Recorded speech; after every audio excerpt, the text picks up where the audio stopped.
What is going on, everybody? Welcome back to the Big Dudes in the Trenches on this Thursday episode as we're live on Twitch right now. Of course, if you're listening to us on audio, this is at least Saturday for you. So, plenty of games for you to be watching right now. What are you doing listening to us? Hopefully, it's before game time starts. Uh, you'll notice, but But always, please listen to us. well, yeah, but if you have to choose between us and actual football games, I understand. Fair, uh, fair. you will notice that Bug is not with us. It's just me and Tug right now. You're probably going to have to get used to a little bit of a rotation of characters over the next few weeks as Uncle Sam has decided that Bug and Tug need to be doing other things. I don't know Luckily, I how think else I'm to here describe that. longer. I think I'm here longer than I That's at least through Thanksgiving, unless my internet that's doesn't really, decide to agree with me. yeah. I was about to say that's really fascinating. I wish we could hear what you were saying. Uh, so I think what's going to have to happen, as Tug is still getting some technology to help with this internet issue, we're going to get that sorted out soon Monday. enough. But in the meantime, I think I'm going to have to be our main news reader guy.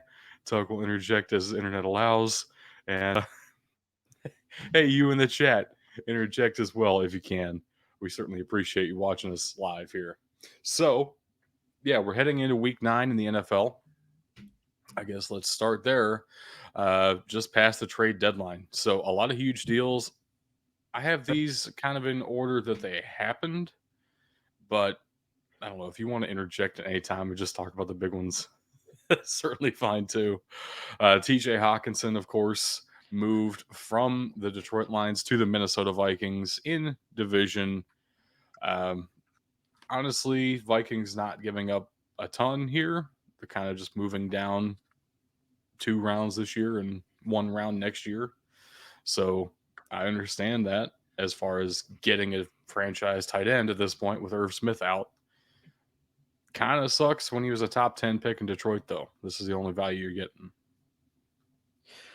It's tough, but the most surprising thing to me here is not that they moved him. I get it. The most surprising thing to me is that they allowed it in division.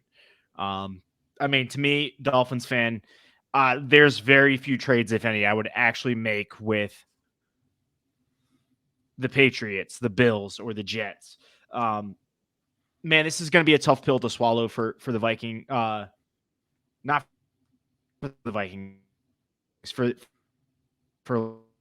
The other one. Lions. That is a fantastic point. I wish we could hear it. Uh, moving on, the Chicago Bears did acquire a new wide receiver. Chase Claypool is heading over from the Pittsburgh Steelers. All it took was a second round pick.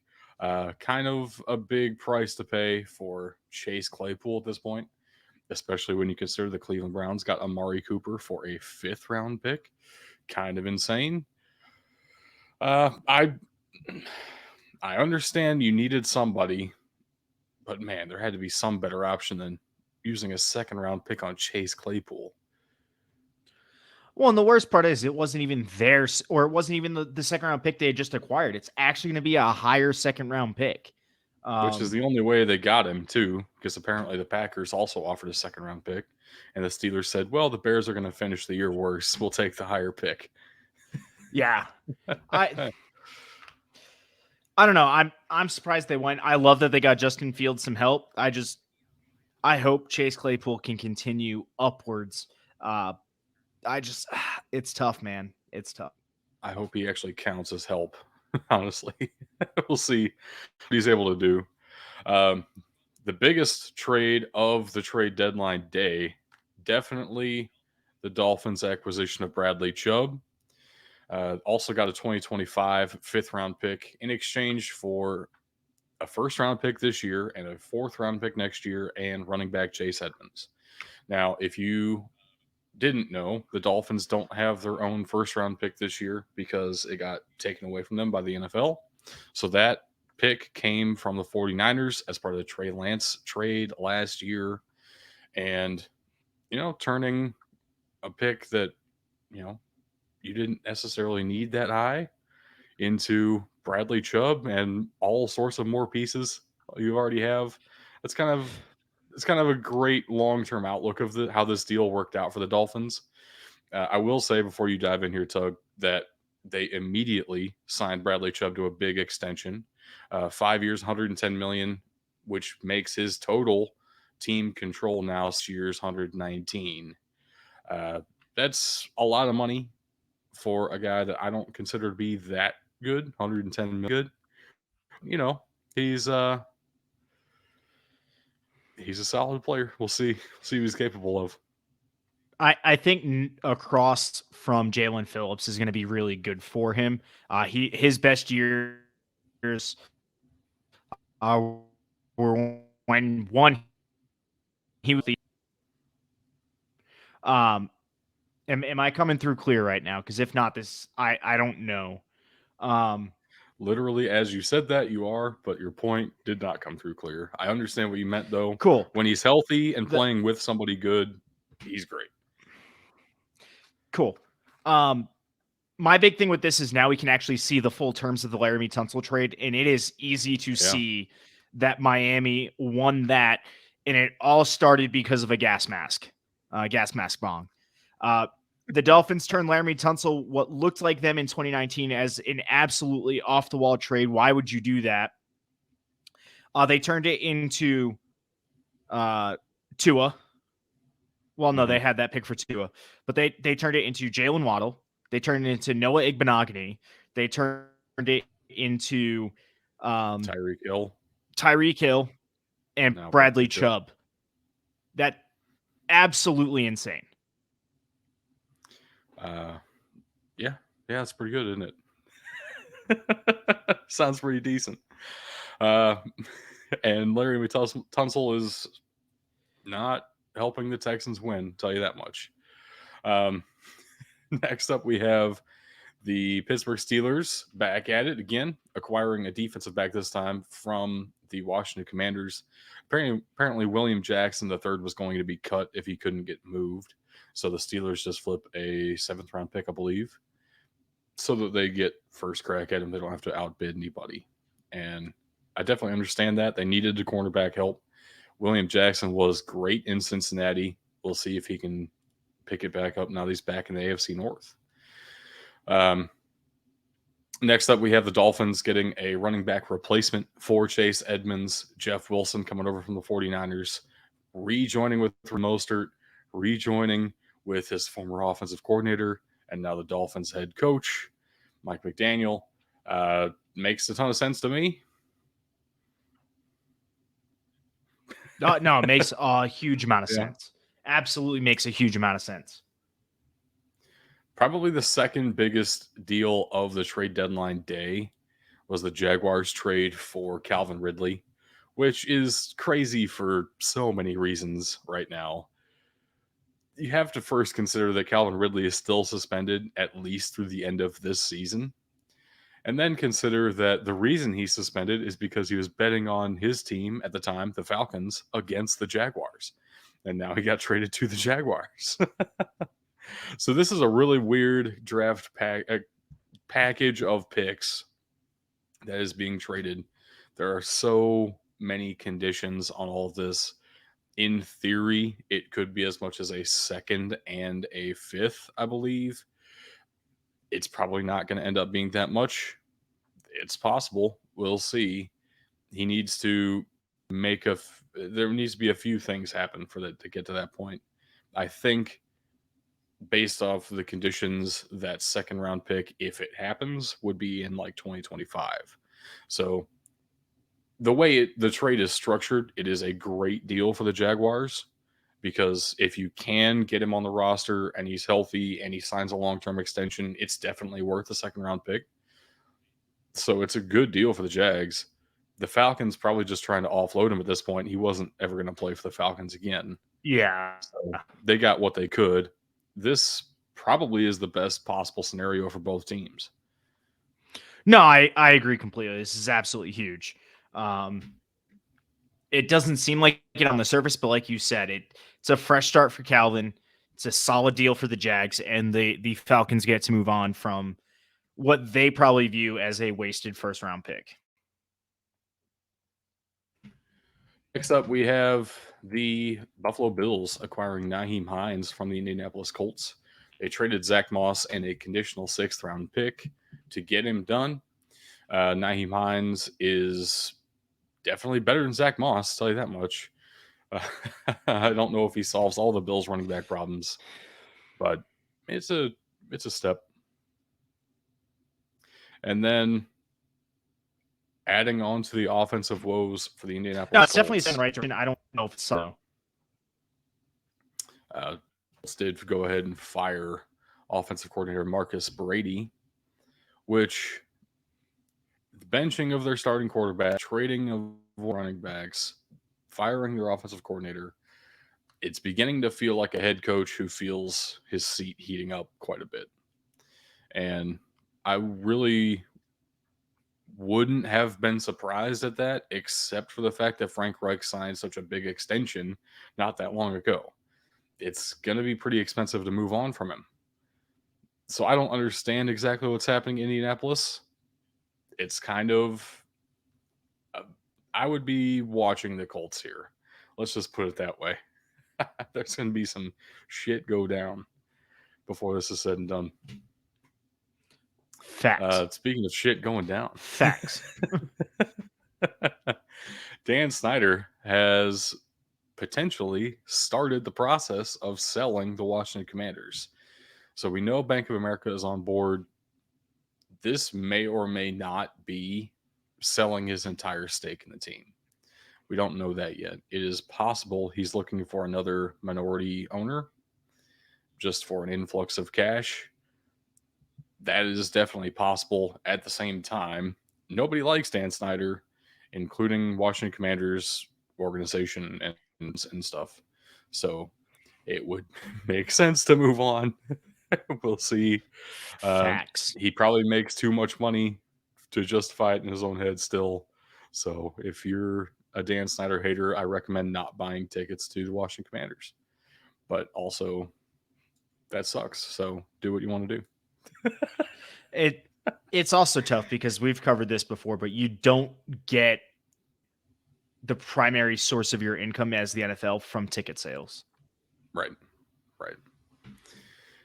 Right. And how are you just going to not watch your favorite team? So it's bad. Yeah, so, exactly. There have been a couple of reports on who's looking to purchase at least this minority stake. TMZ reported Jeff Bezos and Jay-Z are working together on this. I have seen a couple of folks who lost the bid on the Broncos are putting together a package together, which definitely makes sense. You know, if you want an NFL team and don't get the first one, try again. Clearly, also, you have the money.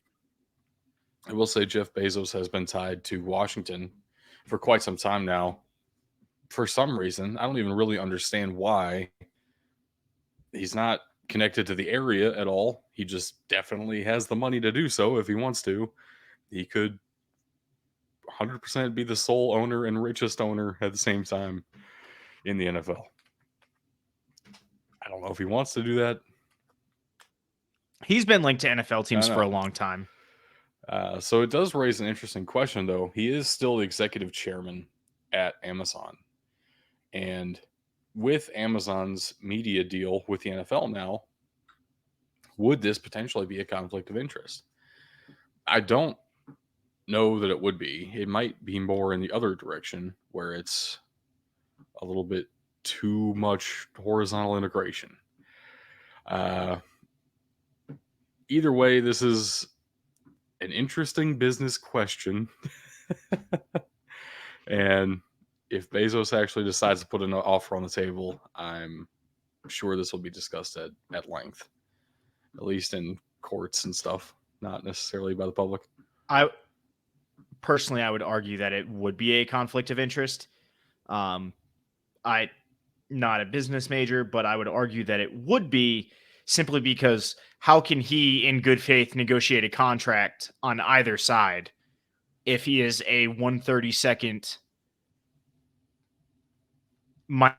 Yeah. minority holder of the NFL negotiations? Yeah, it's definitely true.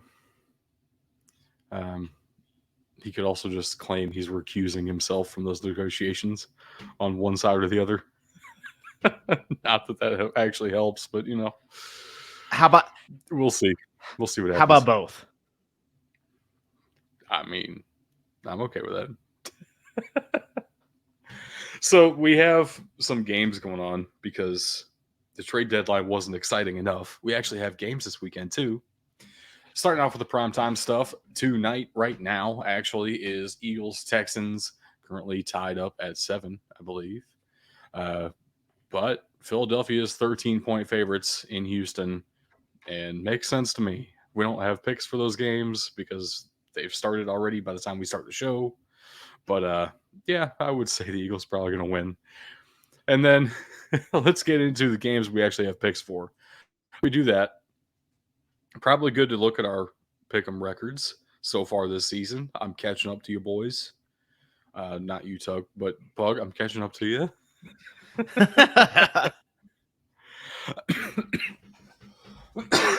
And so,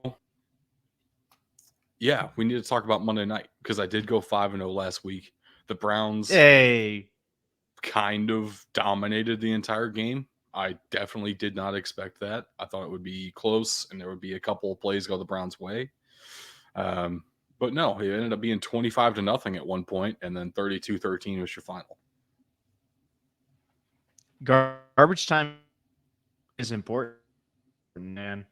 I thought Nick Chubb was going to try and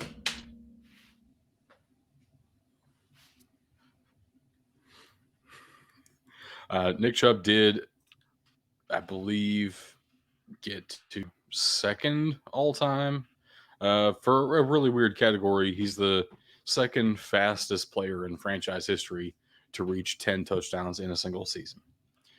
I hate that there are so many layers to that, but it is technically something that the Browns recognized as a thing. So, yeah, good job, Nick Chubb.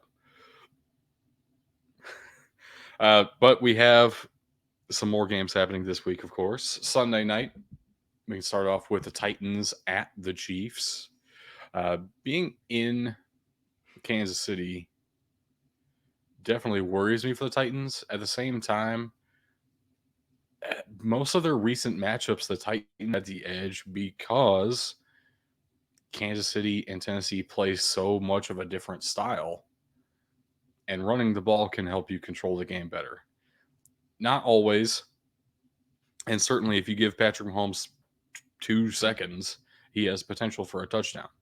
At the same time, if you control the ball for 40 minutes of the game, you're going to have a good shot at winning. I'm expecting Malik Willis to start, and I'm expecting Derrick Henry to go near 200 yards again, if not more than that. And I'm going to say the Titans win this one.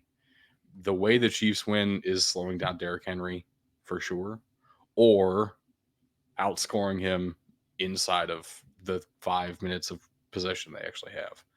So, going to be a tough one for both teams, honestly. What do you think? if my internet lets me speak here, I'm definitely thinking, yeah, the Chiefs can 100% outscore Derrick Henry in the 5 minutes they have the ball, because the Titans still don't have a pass defense. They're severely lacking a pass rush right now. I don't see how they slow down the Chiefs. Fair enough. Fair enough. Next up, we do have Monday Night Football, Ravens at Saints. We're all taking the road team in this one. The spread is only 3 points in Baltimore's favor, and I will say I was a little bit undecided on this. At the time, Lamar Jackson started to turn things on last week. It looked like it wasn't as close of a game as it was in the beginning there for the Ravens. I'm hoping they pick that up because I do have Lamar Jackson as my MVP pick still. Yeah, the Ravens are just more talented all the way around.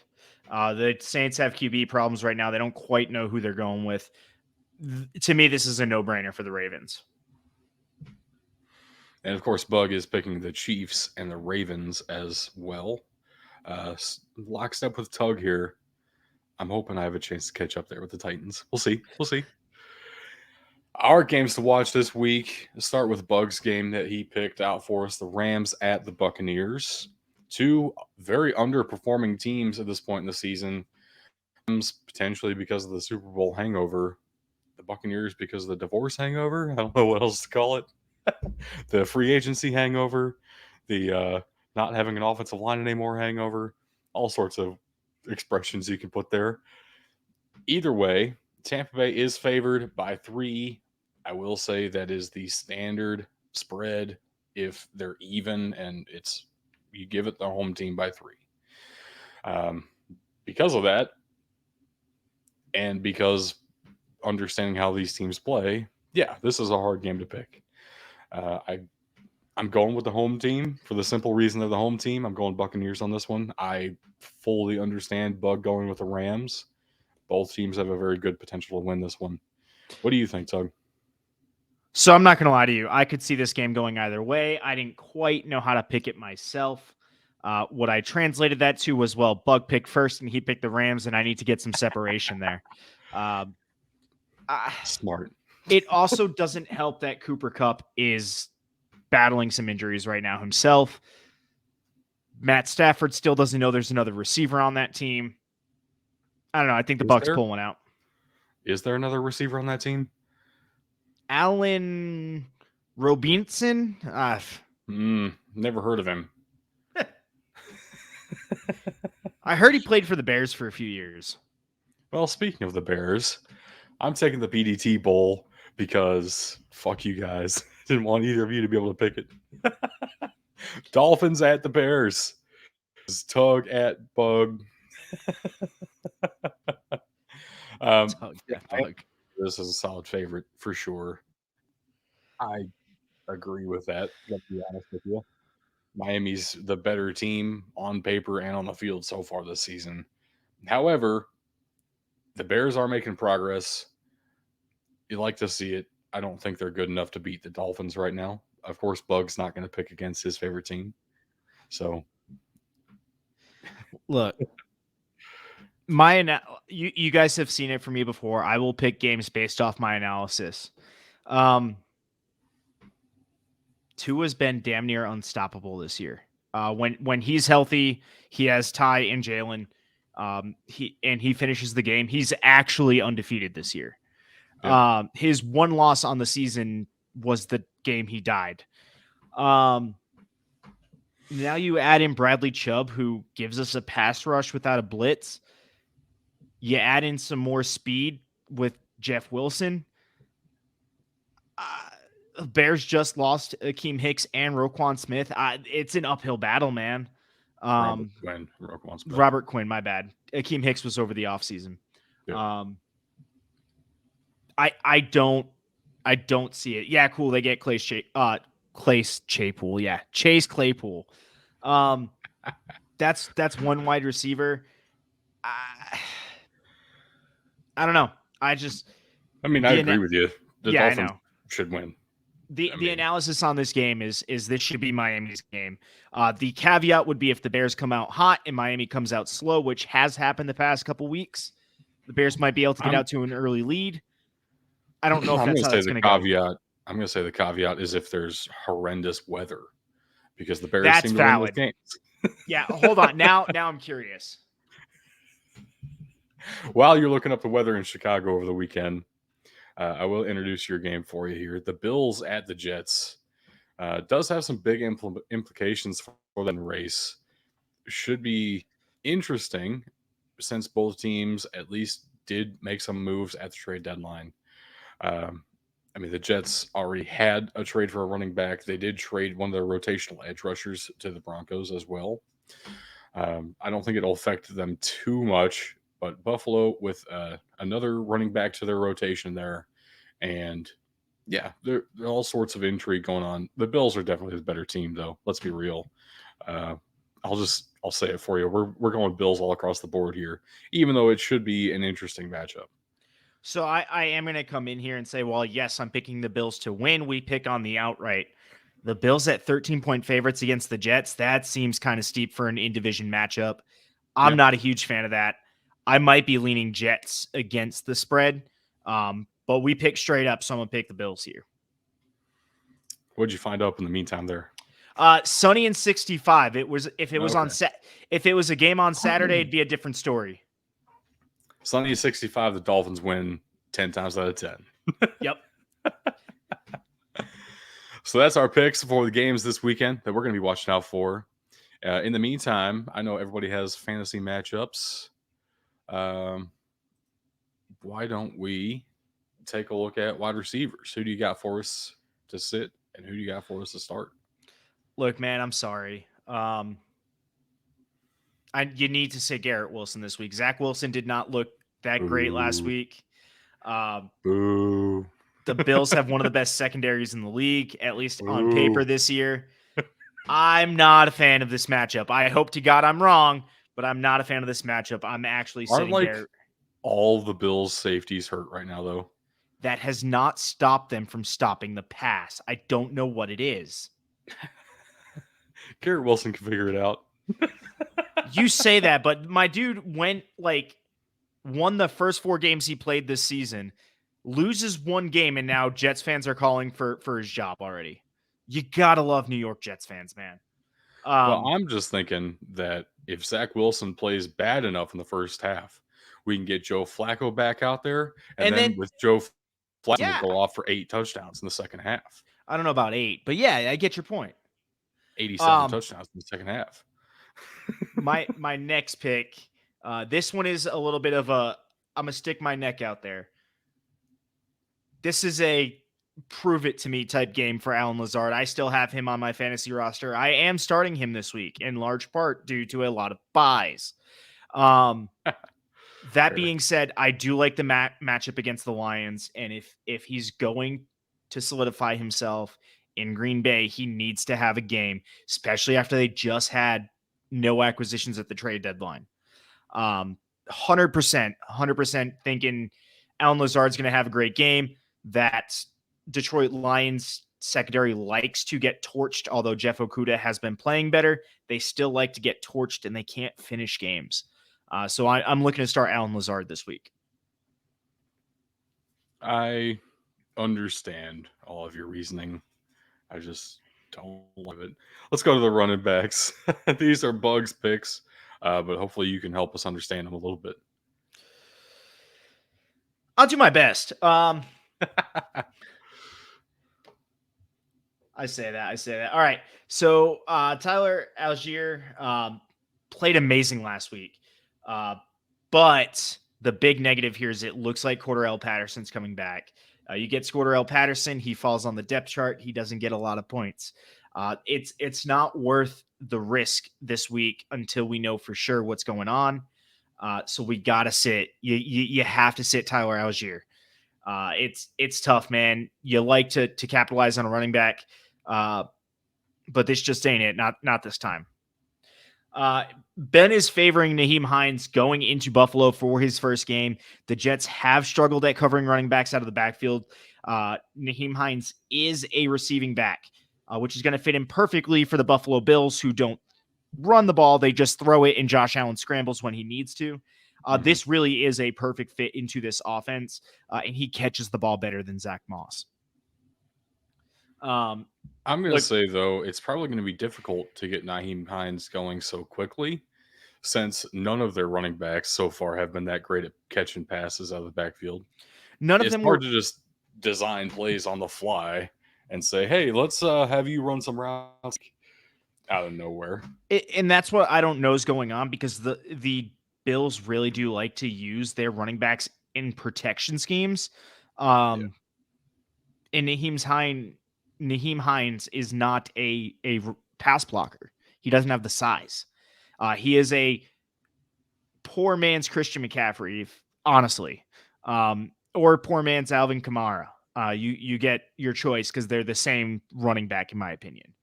I don't know.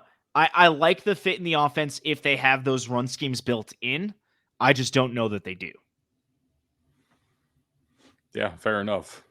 We will we'll certainly see and report back to you Monday.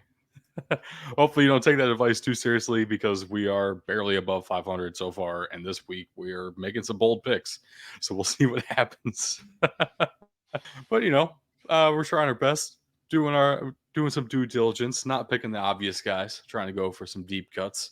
So if you pay attention, might be worth listening to. So let's go ahead and get into some college news. And yeah, there's a lot happening, mostly in terms of injuries right now, though. And I don't want to talk about all of that much with injuries. Just, I don't like doing that personally. Not only for the vibe of the show, but also just because these guys are still in college. It's not really cool to be talking about them like this. So I'll keep the injury talk to a minimum. But that being said, the Michigan State situation, definitely going to have to talk about that. 4 more players have been suspended. That's a total of 8 now. Most of these guys were starters too. And this is rough. Michigan State was already having a very bad year on the field and just had to suspend 8 of their players. Mel Tucker had to come out and make a huge statement. This isn't who we are, kind of a deal. Well, apparently it was for 8 of your guys. So that's rough. I don't expect Michigan State to win another game. We'll see. We'll see. I do have to talk about 2 injuries here. Really big impact guys. Nolan Smith, linebacker for Georgia. Pretty big long-term injury here. He tore his pec. He's out the rest of the season. Probably not going to see him on the field again for the Bulldogs. He's going to head to the NFL draft.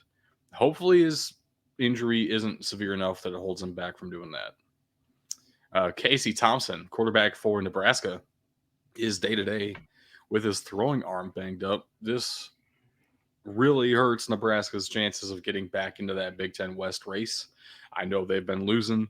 They were still technically in the race for the Big Ten West. But yeah, being without your starting quarterback is going to really hurt you there. And I've put it off for too long. Let's go ahead and get into the real McCoy. College football playoff. I have one thing. I have one thing to do before we get into the college football playoff rankings, just because we brought up Nebraska. This news was breaking. Confirm it for me, or am I wrong before I say it? We don't know yet. I wouldn't even say it. It's a complete rumor. And if you know, you know. But if you don't know, it's a rumor and you don't need to know. We'll probably be talking about it Monday, but we're not talking about it yet. That's okay. Just was missing it. My bad. Yep. No, you're good. I'm just making it real obvious. It has to do with Nebraska. Right. So, yeah, college football playoff rankings are out. We still want to compare the BDT trench ratings every week to the AP poll, just because that's interesting. And for some, the AP still puts out a poll after this. But on Thursday's show, we'll be able to compare it to the college football playoff rankings, which we now have. Tennessee at number 1, Ohio State number 2, Georgia number 3, Clemson number 4. I don't like almost any of this, especially Alabama being above TCU still. LSU being in the top 10 as a 6-2 team. Come on, that's so obviously only there to prop up Alabama. It's kind of egregious at this point in my mind. It absolutely is. And you look at this and sure, you can say, where are all these records, right? Like, but this is why I hate the resume test that's not using a true strength of schedule. I don't know, like maybe BDT uses a true strength of schedule. Because all you see right now is, well, Tennessee has a win over the number 6 team. Right. Well, do they? Or Alabama's playing the number 10 team this year. Well, are they? Or are we just putting them there subjectively to increase one team's resume over another? This is what I hate about the college football playoff. I will say, probably regardless of whatever else happens in college football, The first ranked versus ranked matchup we're going to be talking about will decide who's number one in both the college football playoff Facts. rankings and probably also in the BDT trench ratings next week. Well, So maybe. it's very possible. Let's go ahead and dive into that, shall we? Before we do so, here's where we stand right now for college pick'ems. I started pulling away last week, but I also have enough different picks this week that you very well could catch me right now. So exciting stuff. Stay tuned, folks. Yes. Still full on battle for that gold medal. Nothing decided yet. But yeah, the first ranked matchup of the week: number 1 Tennessee at number 3 Georgia. Georgia is an 8-point favorite right now. That spread has moved around so much. I think it started as double digits, then went below a touchdown, and I think right now it's at 8. This spread is everywhere which way, but kind of understandable. Tennessee's having their best season since 1998 for sure by a long shot, and Georgia is not looking as dominant as they did last year. So, very intriguing matchups. However, it's in Georgia. I really do believe Georgia is the better overall team, just in terms of the defense is so much better and the offense. Georgia's defense is better than Georgia's offense is better than Tennessee's defense, in my mind. Right. So that combination of things, I think Georgia's a better team, and they're at home. I'm taking Georgia. Look, man, I agree with most of what you just said. And if you had come to me last week before the games and said that, I would have agreed with you completely. But the way Tennessee's defense played last week, I have to disagree. I think they are at least on par, if not better than Georgia's offense. This is the definition of a strength on strength matchup. Which one pulls out a one or two possessions is what this is going to come down to. Which one pulls out that one possession they shouldn't have and turns it into 6, and what team makes the stop when they probably shouldn't, and prevents any points from getting on the board. I'm hedging my bets on Tennessee making that happen this week. The playmakers they have on offense, specifically Hendon Hooker, is absolutely insane right now. I don't know if I'm on board with calling him my Heisman favorite. I know that that's out there, and he is the betting favorite for the Heisman right now. I just, woo. If he beats Georgia, if he beats Georgia, there's not going to be much of a leg for me to stand on. So I guess that's what I'm looking for to see here is, can he piece that together? Yeah, and there's no way in hell Bug's ever taken Tennessee. So me and him on the Georgia train here. Next ranked matchup of the day is a top 10 matchup now, thanks to the playoff committee putting LSU at number 10. Number 6 is Alabama is heading to town down in Louisiana. I will say Alabama is the better team, but also Alabama has struggled on the road now, and it's not like a but also issue. LSU has struggled at home. That is also true. I'm taking Alabama. They're just the far superior team in my mind. Bug's taking LSU because of that home field issue. Alabama really has struggled on the road, and it depends on who shows up. There are some very talented players on this LSU team, and if they show up, it probably will be a much better game than the spread. I'm taking Alabama though. So I'm looking at this, and you're right. Alabama's had issues on the road, specifically with penalties. I don't think that's going to happen, not to the same level again. More importantly, both teams have talented players. So when I get into this type of matchup, I can't really determine if there's home field advantage or not, especially when one team struggles at home while the other struggles on the road. What am I looking at? Well, I'm looking at coaches, and I will take Nick Saban 9 days out of 9 days over Brian Kelly. And that's what I'm riding on Nick Saban to coach the Tide to a victory this weekend. That was a great opportunity to say every day of the week and twice on Saturday. Nope. And you just didn't do it. I am my own man. You know this. This is unacceptable. You are conform, unacceptable. damn it. I will with my next 2 picks. Fair enough. Actually, none of us are conforming with this next one. Number 24, Texas at number 13, Kansas State. Texas is favored in this game by 2.5 points. We are all taking the Wildcats in this one. I don't even know if Adrian Martinez is back. It doesn't matter in It my doesn't mind matter. That's the thing, because, is it does not matter. yeah, Kansas State with their backup quarterback just beat Oklahoma State 48-0. And Quinn Ewers So, has not been consistent. He has had flashes, but then he has looked like garbage. Whereas K-State, regardless of who's under center, has looked consistently good all year. This is K-State's game. I don't understand Texas being favored. I also kind of, in a stretch way, understand them being ranked at all, but I wouldn't have ranked them in the top 25 personally. That's just, you know, Hey, don't give out our secrets of where people are ranked. I mean, I'm not saying where they're ranked in the BDT rankings. I'm saying, personally speaking, I wouldn't have them in the top 100. Fuck Texas. Horns down. Damn.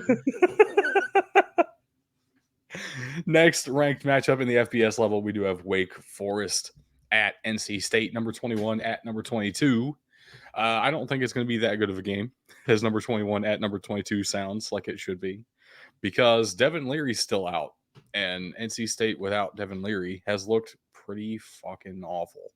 That is not at all an over exaggeration. Last week they almost lost to Virginia Tech, and it took some fourth quarter heroics to beat them by 1 point. Now, I understand Wake Forest just lost to a mediocre at best Louisville team. That was caused by 1 quarter of 6 turnovers. That's not happening again. Let's just be real. I'm taking Wake Forest, and I would take them against the spread too. The spread's 4.5. I would take them by at least a touchdown. Yeah, that's kind of where I'm at. Which is wild because I think NC State is very talented, but Devin Leary being out kind of kills all the faith I have in the team.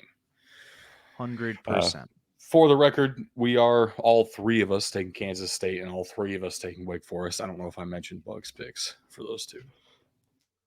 The next slide here is the FCS ranked matchups. Yeah, only 2 this week. A little bit wild. Usually more FCS ranked matchups than FBS ranked matchups, seems like. This is where I can make up a lot of ground and also lose a lot of ground I here know. in this. Yeah. I know. This Also, one's scary. I want to frame point this. out to everybody, I do not hate Weber State. I just like the other team more. Yeah, this is 3 weeks in a row you've picked against Weber State now. Hey, I'm 1-1 on picking against them. If we follow tradition, this one should be a dub. If we follow tradition, I should beat you all the time. Nope. Yep. Nope. Yep. Nope. So anyway, let's get to talking about what actually is happening here. Number 3, Sacramento State at number 6, Weber State. This is I feel like the 4th time we've talked about Sacramento State this year. And like the 5th time we've talked about Weber State. Yeah. The big sky is good. What can we say? These 2 teams are a big part of that. So, Sacramento State's 8-0. They're actually looking like one of the greatest teams in the FCS, period.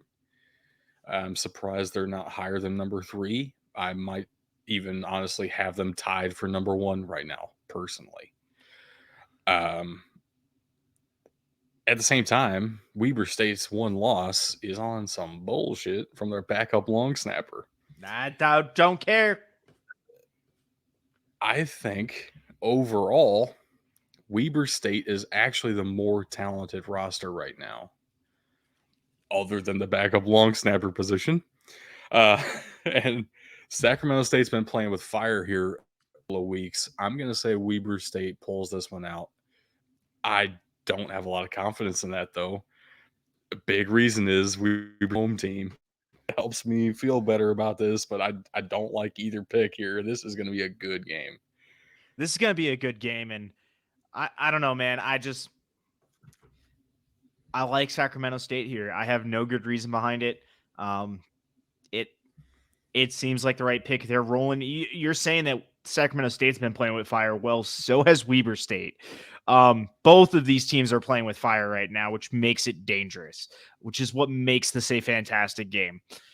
So I'm taking Like a Sacramento State. 7 overtime thriller right here. Yeah, exactly. 70 something to 70 something. Straight up basketball score. Let's go. Bug is taking Weber State as well, which is kind of funny to me, honestly, because he was just talking about how he hates teams named the Wildcats. And then he just He keeps taking picks the Weber wild. State. Yeah. Our second and final ranked FCS matchup of the weekend is number 21 New Hampshire at number 14 Richmond. New Hampshire Wildcats at the Richmond Spiders. I'm going to be honest here. New Hampshire came out of nowhere for me. I did not expect New Hampshire to play well this year at all. They're undefeated in the conference and have a very real shot at winning the CAA this year. Now that James Madison's gone. Yeah, this is a actually great matchup. I have no confidence once again in either team being dominant here. I'm kind of taking the home team. We're gonna play a quick game. Okay. We're gonna play the quick game of how many ranked FCS schools can we find that are within 3.5 hours from Tug's hometown? Hey, look, we found one. It's UNH, another one. I love being from the Northeast. I never had a true FBS program I could follow, and FCS football never really intrigued me when I was younger. But now seeing how successful New England football really can be outside of UMass and UConn, it kind of makes me really interested in it. So I'm a ride with the de facto hometown team because I have no other reason to select any other team. But it's the Spiders. That's just fun. Yeah, but it's New Hampshire, which is also fun. New Hampshire is not fun. Come on. Okay, hold on. You ready? Let me sell you here. There's no alcohol sales tax in New Hampshire. All right, I'm picking New Hampshire. New Hampshire's not fun. Bro, we all go to New Hampshire to buy our liquor. Like, let's just be real. I'd never heard that before. I have Yeah. a very different opinion of New Hampshire now after this show. There is no liquor tax in New Hampshire. And I'm telling you, man, that like not even 1 mile. Like, no. You cross the border on I-95. There's not even an exit. There's just a liquor store on the side of the highway. That's great. So that does it for our ranked matchups this weekend, though, at both levels of Division I football. And let's talk about our picks for games to watch this weekend. Bug gave us a real snoozer, in my opinion, here. Yeah, same. The only reason he's taking this is because Michigan State has suspended 8 different guys, and he wants to laugh at them, which I kind of understand, and I also feel bad for them a little bit. Michigan State at Illinois. Illinois ought to demolish them at this point. Michigan State's nothing the rest of the season. Most likely. Let's just be real. Only thing that might make this interesting is the curse of Nebraska. Pretty much every team that's played Nebraska this year after they've beat Nebraska has then gone on to lose like the next 3 or 4 games, aside from Georgia Southern. No, Georgia Southern did too. I thought they finally started winning. Yeah, they've started winning again, but they lost like the next 3. Okay, so that's the only thing that might make this interesting is the curse of Nebraska. That's true. I am not putting faith into the curse of Nebraska. I am taking the Illini. I am as well, and so is Bug. My game of the weekend is going to be very hard to find. So if you want to watch this game, good luck to you. I recommend subscribing to Fubo TV. Other than that, I don't know how you would ever find it. UTSA at UAB. It's going to be on the Stadium Network. Never even heard of this before. I have. It's a very minor network, but I have seen it. I can tell that from the name of it. But UTSA at UAB. So this is a huge Conference USA matchup. UTSA is currently 6-2. Their only losses. One of their losses is to Houston in week 1 in overtime, which was just brutal. And then they lost a Power 5 game. So I think UTSA is the better team here. just pure talent wise.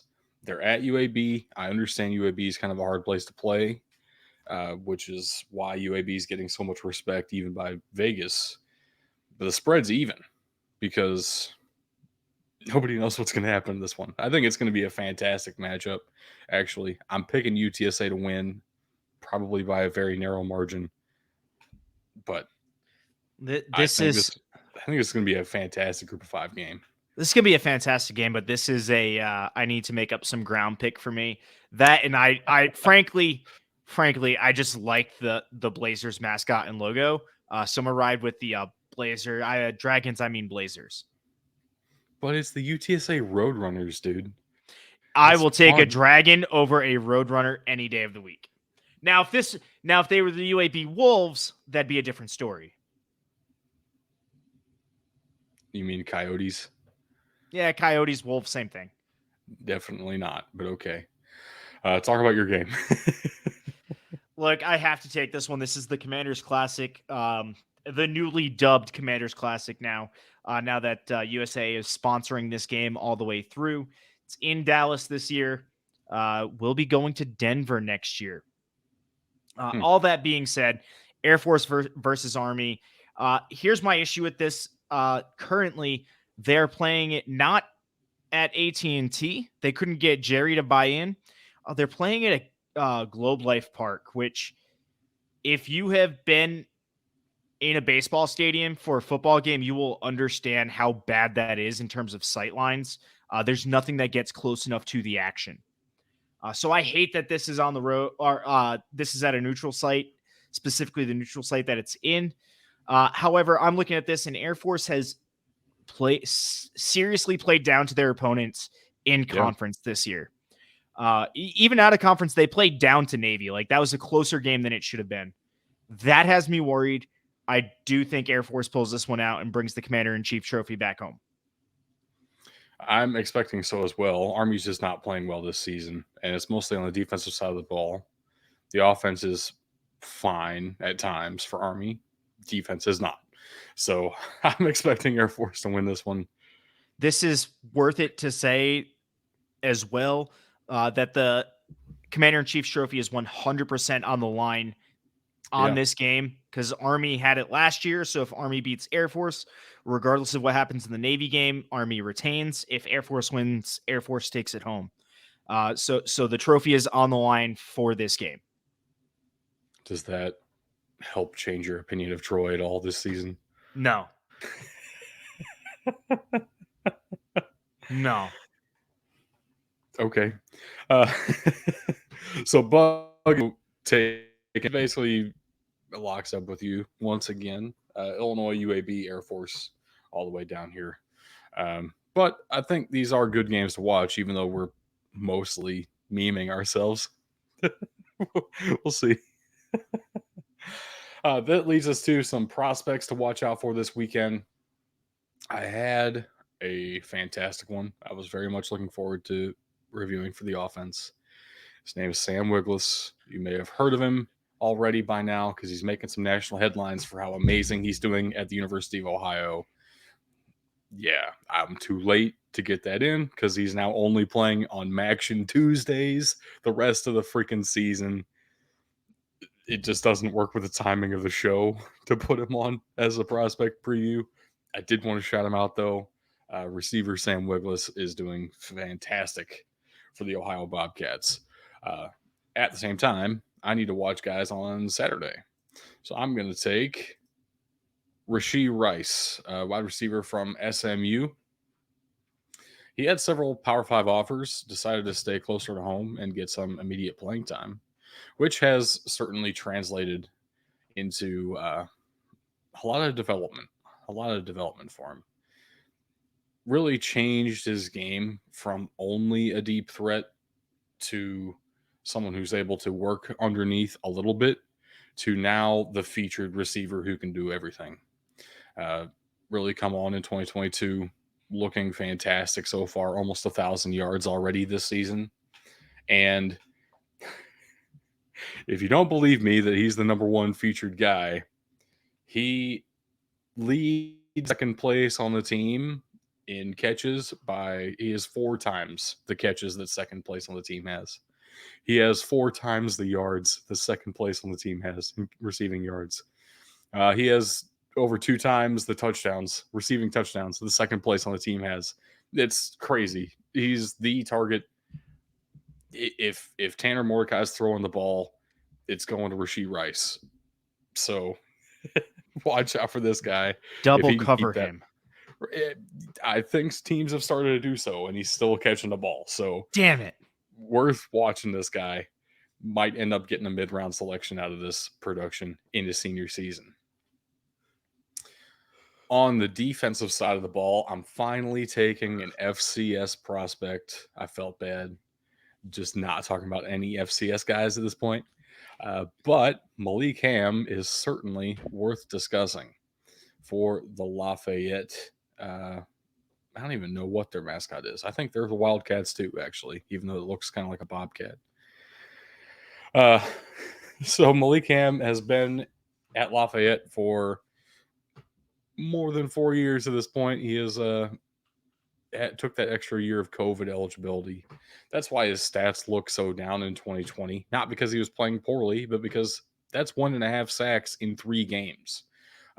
Really freaking good, actually. I have an update for you. Yeah, go ahead. They went with the alliteration. They're the Lafayette Leopards. A kind of wildcat, So technically. So hold on. Who do they play this weekend? Colgate. Does Colgate take 3 L's on the weekend? That's awful. That's awful. Yeah.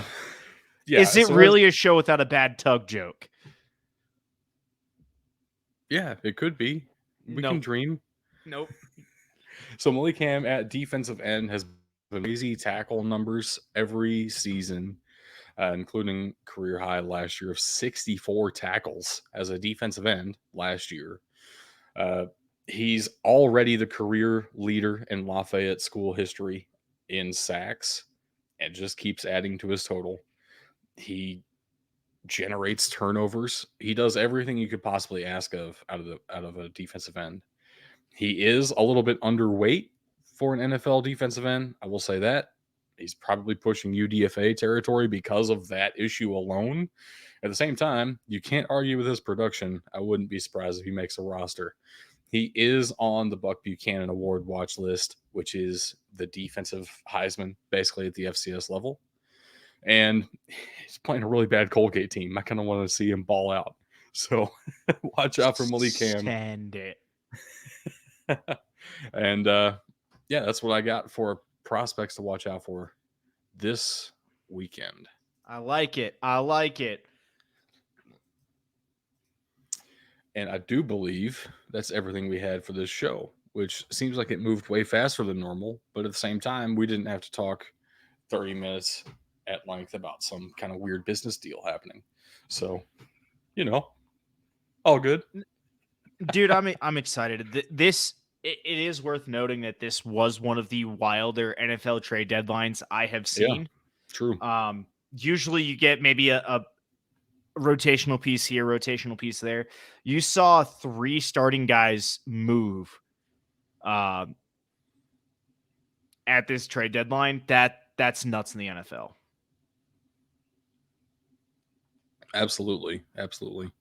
And Bug's not here, so I have to do his job for him real quick and just say, what kind of teacher never farts in public? What? I don't know. A private tutor. Ooh. Ooh.